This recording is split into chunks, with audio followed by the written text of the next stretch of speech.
We're back at Full Sail and back in full swing as Killian Dane goes one-on-one with Matt Riddle in our main event. It's Protons versus Car Bombs, and this is NXT.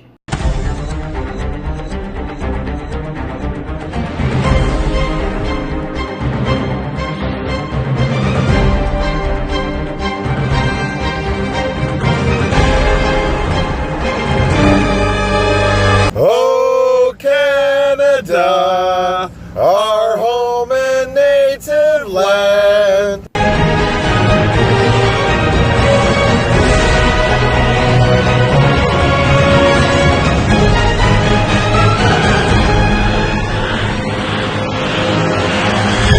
Support, no DQ. Welcome everybody to What's NXT for August 21st, 2019. I'm your host, the Rated R Reviewer, back again, joined as always by the General Jerry Slaughter. Good morning, wrestling fans. And this morning we had a pretty good show. I mean, not the best, and when you line up the matches on paper, it sounds sort of intriguing, Yep. but not really. It's But great, wow. It's a great first night back at Full Sail after the TakeOver, is what it is. We have 4 great matches as openers for pretty much a 3-hour card at Full Sail. So Yeah, I mean, they took a card that was okay on paper, and they turned it into something very entertaining. I don't actually have a lot of notes for this show, but that's mostly because I was just sitting back and enjoying it. We start off the show, not a match. We've got the Undisputed Era, and of course, led by Adam Cole, still NXT champion. He's the only one of Undisputed Era because we've got Roderick Strong, Kyle O'Reilly, and Bobby Fish all come out without their respective titles that they were going for at Toronto's TakeOver. But we knew this. They come out, first on the mic is Roderick Strong. yeah. And he basically makes the argument that...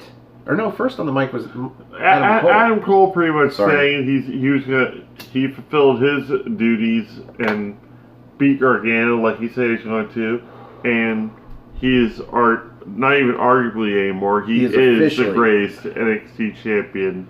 He stacks himself up against former champions like Gargano, who I wouldn't necessarily call a great NXT champion. No. He held that title for less than a cup of coffee. Yeah. But Ciampa, who definitely was one of the great champions, Yeah. he puts himself up there against names like Shinsuke Nakamura and Finn Balor. Yeah. And he still says, if there was a Mount Rushmore of NXT champions, none of them would be on it. It would just be his face 4 times. And I thought that was pretty fun. But now we get Roderick Strong on the mic, and he basically says he didn't get pinned. Yeah. And I would make the argument further. He didn't make this argument, but I did a few weeks ago. He not only didn't get pinned, but he was essentially the finisher that won the match. Yeah. Because Velveteen Dream comes in after he hits the, what do you call it? The end of Heartache. The end of Heartache, throws Roderick Strong out, and then takes the pinfall. I can't remember if he hit a finish. No, he hit the Purple Rainmaker like on Pete Dunne, I think it was, and Still though. yeah. Either way, he picked the scraps on on Roderick Strong's work. He could have taken the pinfall there. It was exactly how I called the match was going to end. Yes. We know you are perfect for TakeOver. TakeOver Toronto too. That was lightning in a bottle. It'll never ever happen again. Don't you worry, folks. I will become a perpetual loser again. So, he basically wants another match with Velveteen Dream. He wants it one-on-one this time. And then we get the mic to Kyle O'Reilly and Bobby Fish. Well, they all have mics, actually. But anyway, Kyle O'Reilly says, you know, the news is in the evidence, and the evidence is on the screen. Yeah. The news here is, well, it wasn't news to us, and it wasn't news to them. Because we saw it live. Yeah. Kyle O'Reilly was not the legal man when he got pinned. It was actually Bobby Fish. So they've got a still photo of Bobby Fish making the tag. They don't show anything else. Yeah. Because, you know, they want to still make some pay-per-view buys. But anyway, they show the tag, and they make the case that they didn't actually lose. to the Street Profits. But you didn't win either, and the Street Profits walked in as the champs. So if you don't beat them, you don't walk out as the champs. So they can make the argument that they didn't lose, but I think it's weak. It's weak. If they were the champs and lost that way, okay. But at the very least, this is leading into challenges by Roderick Strong to Velveteen Dream and American Dragon to... Or Red Dragon. Yeah. Sorry, I keep fucking that up. Red Dragon to the Street Profits, Montez Ford and Angelo Dawkins for another championship opportunity. Yeah.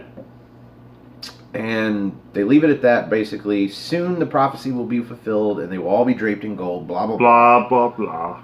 And they go to walk to the back, and lo and behold, the music stops, and something comes on I don't recognize.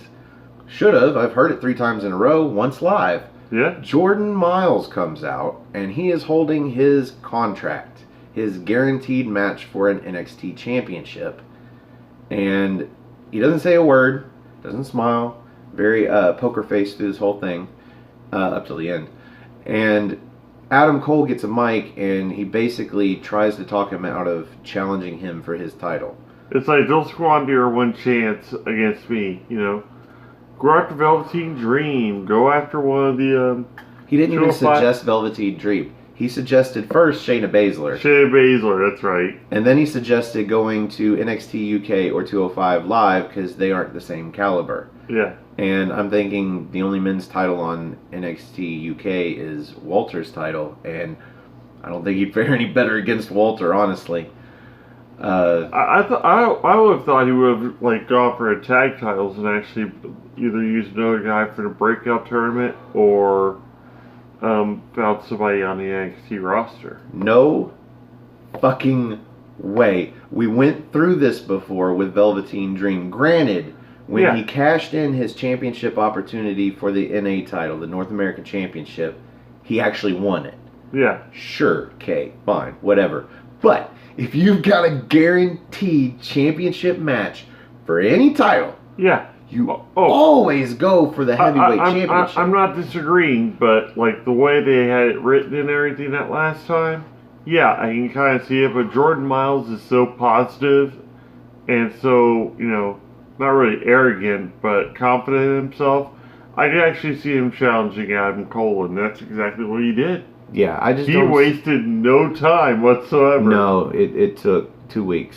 Mm-hmm. First time back in Full Sail when it's actually, you know, after the pay-per-view instead of right before it. So he doesn't say anything. Instead, he goes to hand Adam Cole the contract. Sign it. And then right before Cole grabs it, he drops it at his feet. Yep. Then we see the smile. Mm-hmm. Exit stage right. They all pick up the contract, all 4 of the members of Undisputed Era, and just start thumbing through it. Do you honestly see Jordan Miles winning this match? God, no. But it's going to be entertaining. Fucking way. It might be entertaining. I don't know about that. I think it's going to be entertaining. The clash, the styles clash between these two, where you have Adam Cole doing more mat-based stuff and Jordan Miles running and flailing over everything, it's going to be pretty awesome. I really think that Jordan Miles was only entertaining to me in that last match because we were there live, but whatever. Anyway, after this we get an interview well, it wasn't backstage, it was actually at the Performance Center. So technically backstage. Mm-hmm. I think this was from earlier though. Bronson Reed, he is the Australian, and you can tell by his accent. He's got a beautiful Australian accent. However, he doesn't really say much. He's just going to make an impact. Talks about his Australian strong style. Yeah. He gets interrupted by a fellow Australian who says they should be cohorts, you know, brothers, friends, but they are not. We've got Shane Thorne, who is on a path to take out all of the breakout tournament superstars to prove a point. That they had the opportunity to win 3 matches in a row and you get an NXT championship match. And Thorne, well, he's had shots at the tag titles, but he no longer has a partner. And he thinks he deserves, you know, some kind of push. So he challenges Bronson Reed, who accepts, of course. Or does Bronson Reed challenge him? I don't remember. Either way, this match is on. Match is going to happen tonight. Tonight. Mm-hmm. So after this, we get our first match of the night. We've got Mansoor come out, and they made sure to remind us that he won the 50-man over-the-top rope battle royal, the greatest royal battle royal, whatever, the thing in Saudi Arabia several months ago. He won that. And I'm like, well, surely he's going to win this match, because why would you even bring that up and remind us if you're just going to make him lose? And then comes Damian Priest, yeah. And I'm like, oh, yeah, he's going to lose. Yeah. Because Damian Priest is on a hot streak. He even beat Keith Lee. Like, if you're going to beat Keith Lee in your last match, you're certainly the fuck not going to lose to Mansoor now.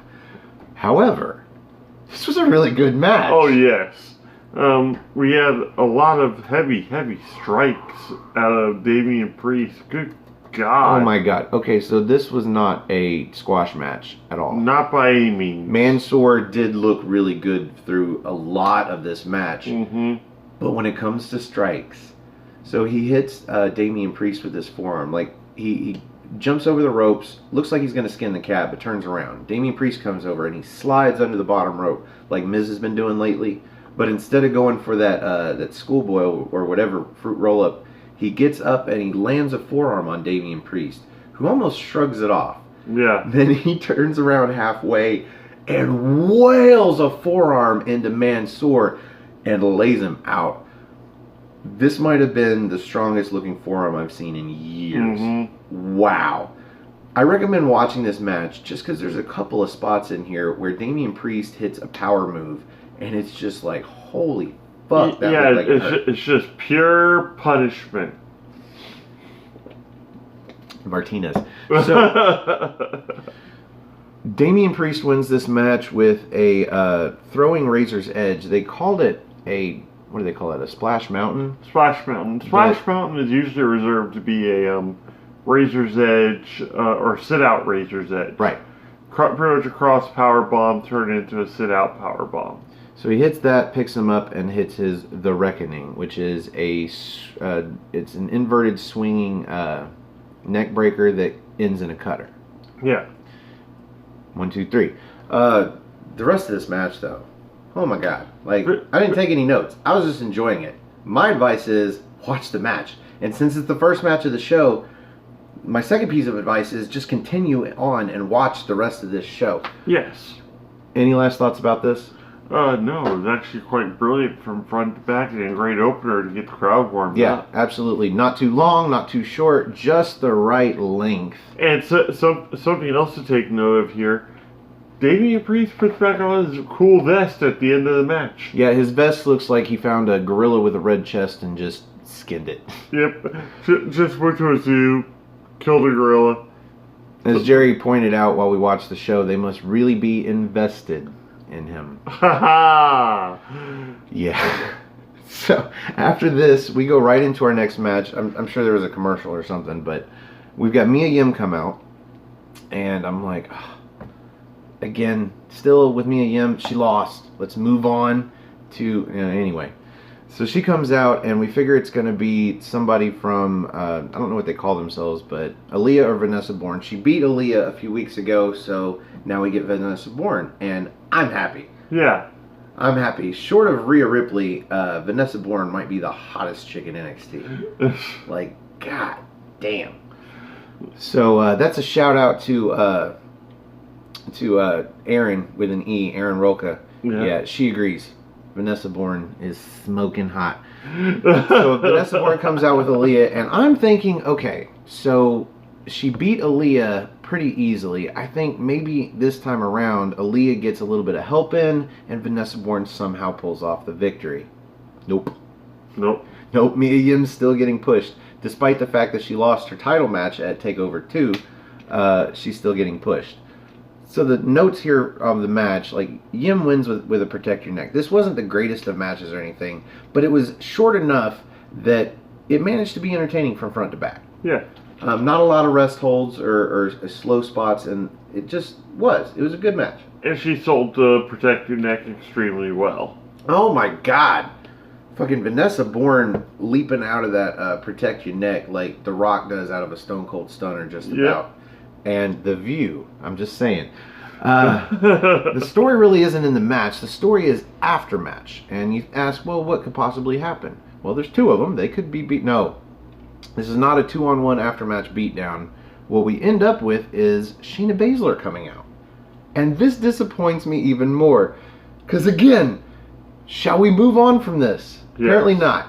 She comes to the ring, and instead of going for an attack or dissing her and putting her down for losing the match at Toronto TakeOver 2, or TakeOver Toronto 2, whatever. She decides to compliment her and say that she has this fire that only comes from digging yourself out of holes that, I don't know, something like that. Anyway, she compliments her on bringing it. Like nobody has ever brought it to Shayna Baszler, and I fucking beg to differ, but whatever. This was just an attempt. Bianca Belair put up a bunch of your Jesus. fight. Easily.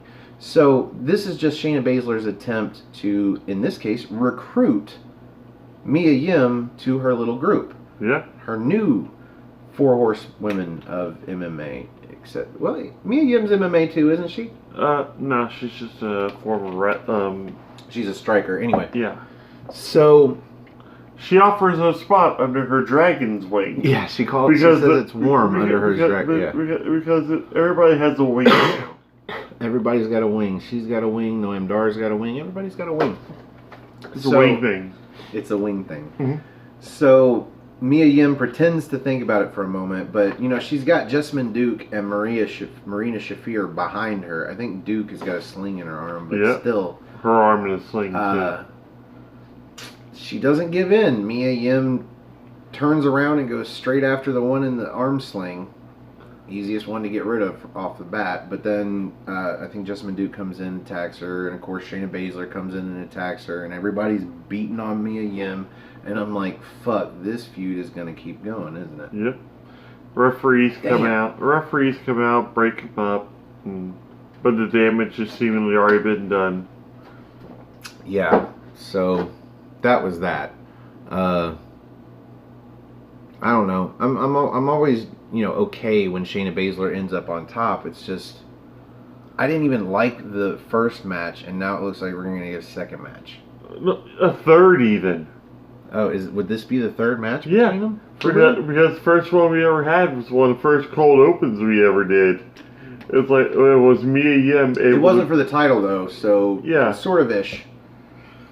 But it's still Mia Yim versus Shayna Baszler. It doesn't matter if there's gold involved or anything. Baszler is going to win. Now up next, we have my favorite part of this entire show, and it is not a match, folks. It's a promo video pack / recap / okay. So you guys have no idea the insurmountable joy that filled this room once these images hit the screen. So if you've been watching our show, let's say between 6 and 4 months ago, in that time frame, there was something that we like to talk about a lot because every week we'd go and we wouldn't get it. Every week we'd go and we wouldn't get it. And then we'd get it promised to us and then we wouldn't get it. And what we're talking about is Keith Lee versus Dominik Dijakovic. Part 2. Part 2. 6 months ago we got the first match and it was awesome until it ended in a double count out. Yeah. This match was supposed to happen like 4 months ago. And then I think first Keith Lee got injured and then Dominik Dijakovic got injured. Nobody can stay healthy. However, they are both healthy now. And next week we are going to get this match. Fucking finally. And here's the thing. He wasn't happy at first. He's like, until I actually see it, until they both get in the ring, no matter what happens from that point, until they both get in the ring, I'm not going to believe it. And I'm like, dude, this is pre-taped, and the show we're watching now is hour 1. This match happens. This match is going to happen next week. And this makes me happy. So they go from the announcement into this long-ass video promo / video package. It's got Keith Lee talking about Dominik Dijakovic. It's got Dominik Dijakovic talking about Keith Lee. And they have plenty to talk about because these guys have a long history. Matches in progress evolve all around the world. They have got footage that let's just say 10 years ago, WWE would never be able to run. Yeah. Because they just didn't have that kind of relationship with independent wrestling companies. You see, at one point, Dominic Dijakovic nailed Canadian Destroyer onto Keith Lee, and I was just held in awe. And a good 3 or 4 moonsaults from Keith Lee onto Dominic Dijakovic. Or whatever his name was back then. So basically what they're showing in this video package is everything me and him saw in his first match was just pretty much the base of the cake. Yeah, that was that first 4 or 5 minutes that gets you warmed up for a match. Yeah. We ain't even seen the match yet, so I am so looking forward to this match next week. It's not the only match I'm looking forward to next week. Oh my god. We'll get to that in a moment, but this was the brightest spot of the night for me. And that's saying something because our main event ends up being something a little bit special. However, after this promo, video package, whatever, we get our third match of the night. Bronson Reed versus Shane Thorne. And I really wasn't expecting too much out of this. Yeah. But it actually surpassed my expectations. It was a lot better than the Shane Thorne, Joaquin Wilde match that we got. Like, I think it was like 2 weeks ago. Yeah, something like that. Yeah, it was a lot better than that one. And I think it's also for a fact they're both Australian. They've no doubt faced each other over in probably. Australia. And, or at least on the road before TV tapings and whatnot. And they worked well together. They had differing styles and everything. Speaking of style, Shane Thorne, seriously, he looks kind of, metrosexual. Yeah, he looks a little faggy. Just from the outfit, he's got this vest jacket that's lined with like thick fur, and it's just. And then he gets up on the top rope in the corner and sets and crosses his leg. Kind of Indian style, and holds his. No. I thought it was Indian style at first. No, one of the legs is down, the other leg is up, crossed over top of that leg, and it just. It doesn't help that it looks like he's holding his name because he's growing like this. And it looks like his name is spitting on his I'm just saying, I'm not opposed to that character. Velveteen Dream does that androgynous character very well. Yeah. But if that's your character, go fully with the character. Mm-hmm. Don't come out looking like you're a little androgynous and posing like you're a little androgynous, but nothing else be such. One way or the other. Anyway, I just feel like it's a little androgynous. It's a little faggy. And for those of you that might criticize me, my dad was gay. Love the gay community. None of this is said with any kind of malice or nothing. Just, he looks a little gay. So, this match, much like the previous women's match, was just a really warm match. It's like between the opener and the main event, this just kept you warm. Like, it was entertaining enough for what it was. Fairly short. Yeah. But it was alright. I have one actual note during the match up till the end is Shane Thorne hits this awesome cannonball into the corner. And he called it a cannonball swanton. And I tend to agree. He does the flip like 4 or 5 feet before the corner, way up in the air. And it looks really awesome. But he also spreads out his arms a lot more, too. That's why I kind of went with the swanton. And then he wins the match by knocking Reed off the top rope. And then he hits him with this wicked shining wizard. Yeah. And 1, 2, 3. I'm fine with this. I like Shane Thorne going through the gamut of these breakout tournament guys. He's kind of filling the void of Cassius Ohno now that he's over on NXT UK. I was actually going to make the claim that what they should have done is brought Joseph Connors over to do this. No, because he's got his thing in NXT UK. What is that, losing? They need to be using Shane Thorne. They're going to be going to a 2-hour broadcast every week. Now, granted, they're going to have real commercials, so it's going to be more like hour and 20 minutes. But still, they're going to have to be using a lot more of their superstars now. So I like them building up Shane Thorne this way. I'm cool with it. Now, speaking of androgynous Velveteen Dream, he comes out next, but not to the ring. I like the way he comes out now. He's just laid out on a couch on wheels. Got some casters under the wheels. And he's got 2 hot chicks in yoga pants wheeling him out. Cool. So he holds up his t-shirt and he's like, Velveteen Dream t-shirt, $30. And I'm like, fucking what? $30? Yeah. Jesus. No DQ t-shirts are only $20. You know, shipping, but still. Maybe $25, I think, with express shipping. So he says the t-shirt's $30. He's like, Sunglasses. Velveteen Dream shades, $10. And I'm like, okay, that's a lot more reasonable. And then he said, and then the long part that kind of ruined the joke. Velveteen Dream retaining his title against 2 guys at NXT TakeOver to blah blah blah by pinning Pete Dunne of NXT UK. Just so much before he says the priceless. And if you're a 90s kid, you know the Visa commercial or American MasterCard. Express. American Express? American Express, you don't leave home without it. It's everywhere you want to be. So this is just him gloating about his victory against 2 guys. He says, 1 guy, 2 guys, the whole locker room, doesn't matter. You'll always end up on top. Yeah. However, he says Roderick Strong's now on top with the spotlight, but even despite him being on top with the spotlight, he says that he's going to have to show him something, an experience that he's never seen before he'll give him a shot at the title. And now I'm confused. But whatever, he's basically accepting the challenge with stipulations. Whatever it means to show him an experience he's never seen before. Whatever that means.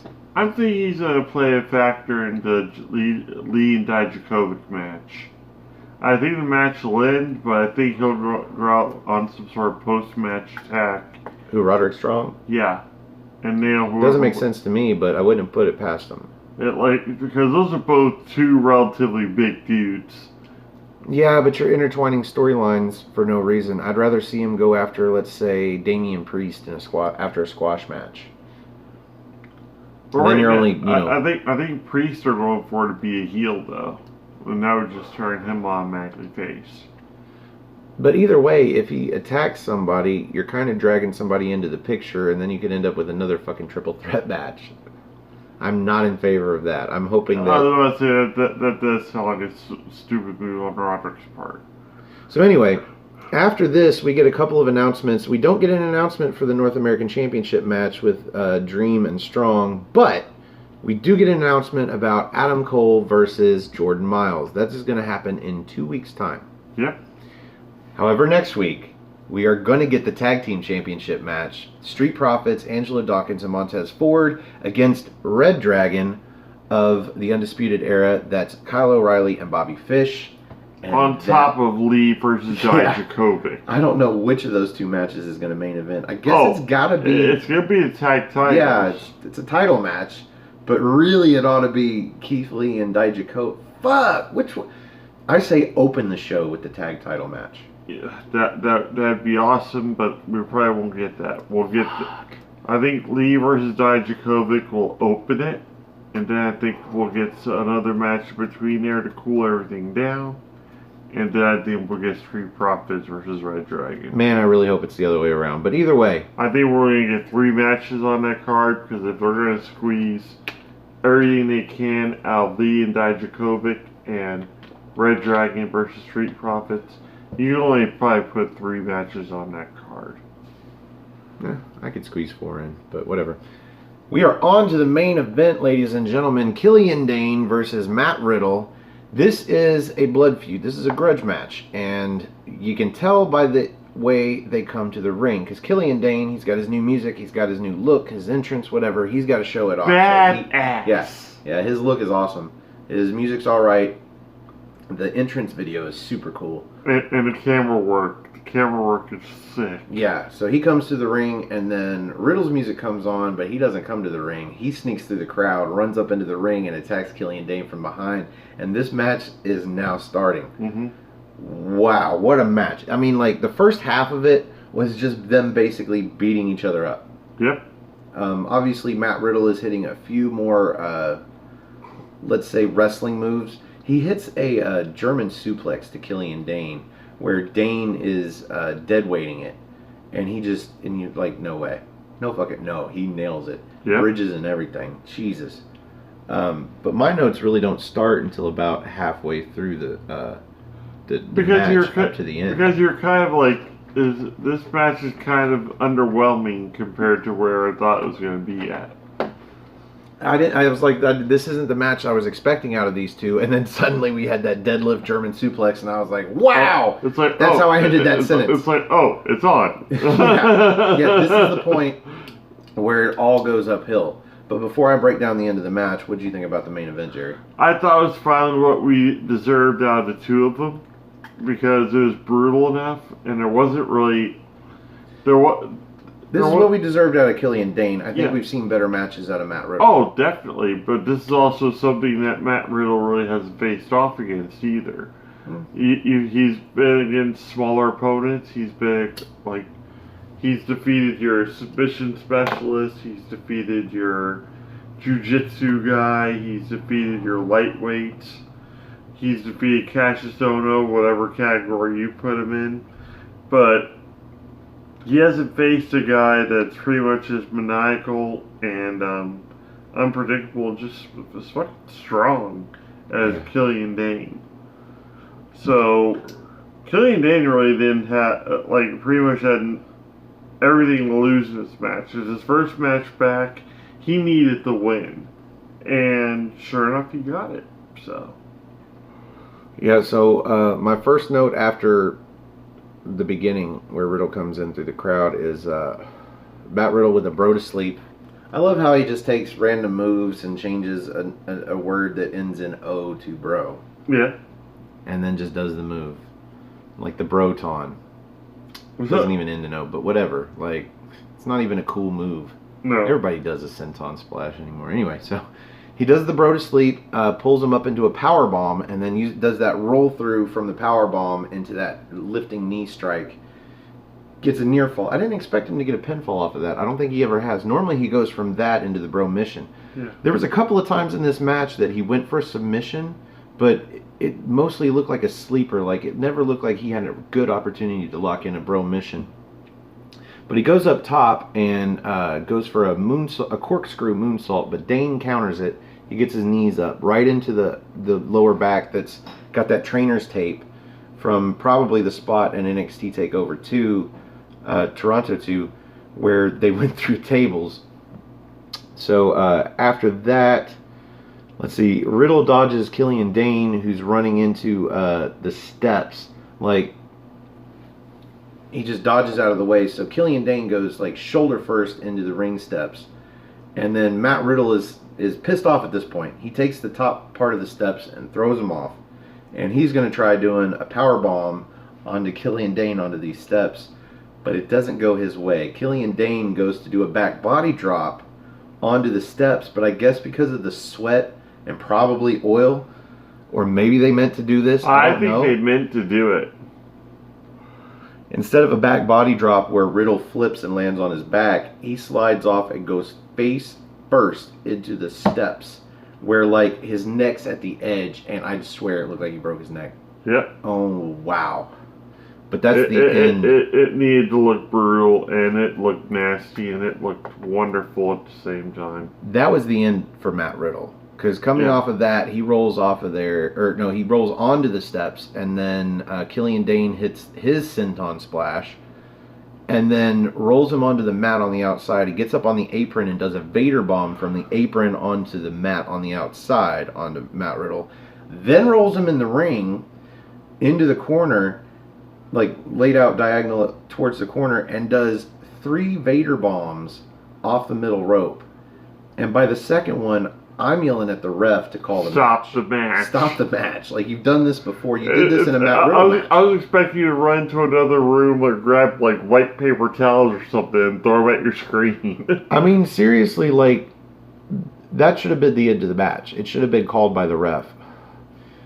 Killian Dane goes for the pinfall after the 3rd Vader bomb and gets the pinfall, but I think he should have just kept going for Vader bombs until the ref broke up the match.